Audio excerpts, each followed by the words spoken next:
This is Ernest Arnger Banks with Information Age Financial Solutions, coming to you with an article I read from apnews.com.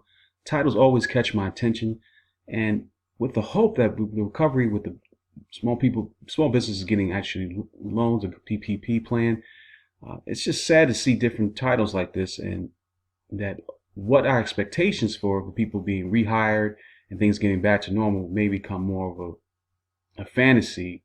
I hate to say those kind of words, but that's what it's turning out to be. This article caught my attention. I'm going to put a link inside the description. Many small businesses say loans won't get them to rehire. And that's contrary to what everybody's been, the narrative that's being presented out there, that once these businesses start opening, things will get back to some level of normality. But nothing's going to be the same going forward. And this article is only giving more proof to that. I'm going to dive right in, put a link inside the description. Some small businesses obtain a highly coveted government loan, say they won't be able to use it to bring all their laid off workers back, even though that it was the program was designed to do. The Paycheck Protection Program promises a business owner loan forgiveness if they retain or rehire all the workers they laid off in February. But owners say the equation isn't so simple, in big part because of current economic conditions and partly due to the terms of the loans. As a result, that the lending may not reduce unemployment as much as the Trump administration and Congress hoped for.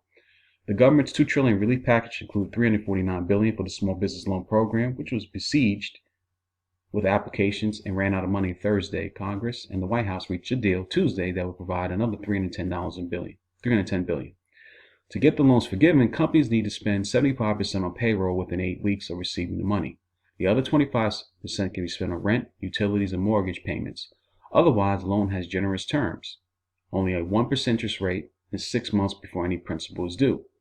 Many of the small companies that were able to obtain a loan are having second thoughts about rehiring all the workers, and a few plan to return the money. Wow. So even have small business plan to return the money. Others will use what they can on rent and utilities and will use some to rehire a portion of the laid off staff. But most are unsure or their workers paying them to do little or nothing, and they're potentially laying them off again if the business remains weak 2 months from now. You're turning the business to a pass-through for the federal government, said Joe Walsh, who owns Clean Green Maine, a cleaning service in Portland, Maine with 35 employees.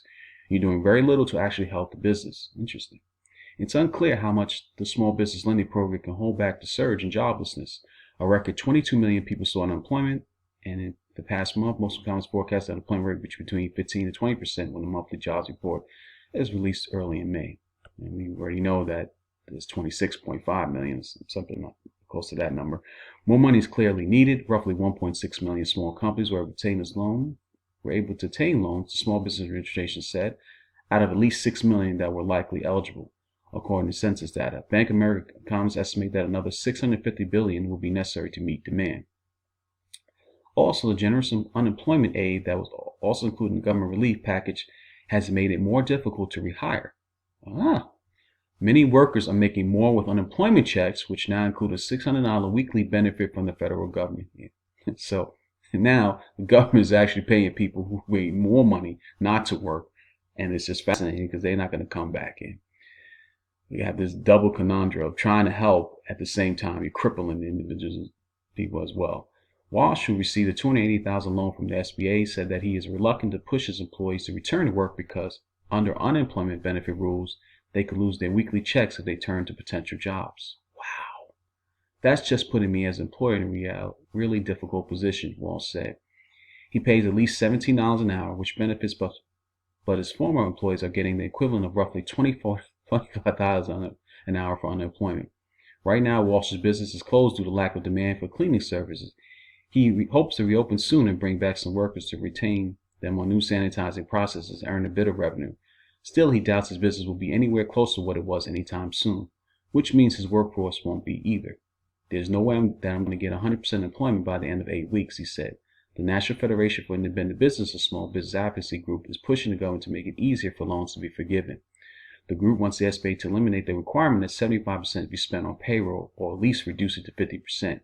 It also wants the rehiring window extended beyond 8 weeks and is pushing for a good faith provision that will credit companies for trying to rehire workers who prefer unemployment aid instead.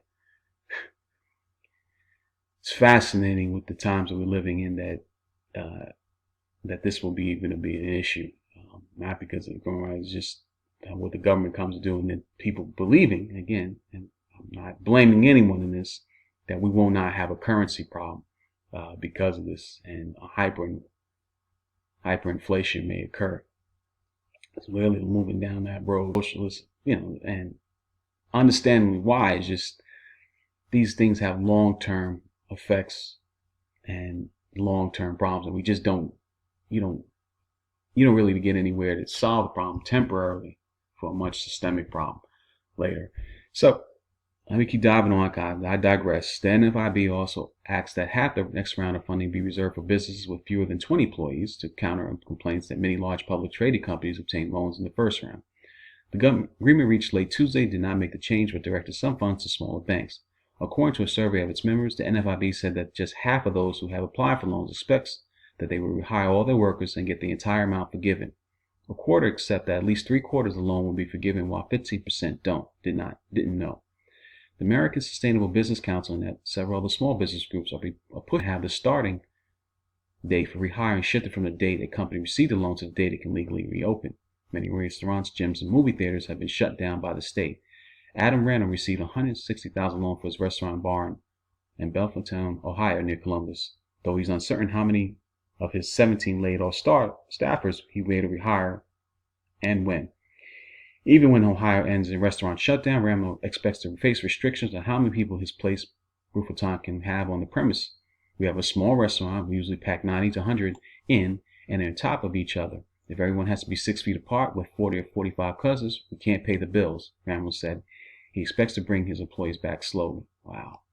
Accounting firm is in there, and company based near Philadelphia said a client note that some employers will decide not to sign their loan agreement because their business is essentially closed and choose not to pay their employees for not working. Laurie Holm owns 6 gyms in Massachusetts, New Hampshire, and Salt Lake City, employs about 480 workers. He doubts he will be able to reopen his Massachusetts location within 8 weeks. So rehiring workers now would simply force him to lay them off all again, and he'd be left with no money to pay them when he eventually does reopen. Hamill is using some of the loan he received to pay his former workers' health care coverage, which can be forgiven. If he doesn't use 75% on rehiring his employees, he can't accept the rest as a loan. His bank doesn't want to carry the loan, however, so he may try to return the money. The process leaves most small business cash poor at the time when they have to reopen, Hamill said. Me having the money and paying people to come not to work doesn't help my business one iota. Interesting article. I kind of read through it quickly. I skipped over a couple parts. Definitely the link in the description. Pay attention to this because it's a new conundrum that probably is not really getting reported enough, that many of the small businesses even won't rehire, and if they do, the unemployment right now is, with the generous benefit of giving so much, is actually making it more accessible for people to stay at home instead of actually come back to work, especially for small businesses. If this video has been any value, we live in such different times. You need to think about things differently. Please leave some comments. And until my next video, I'm out.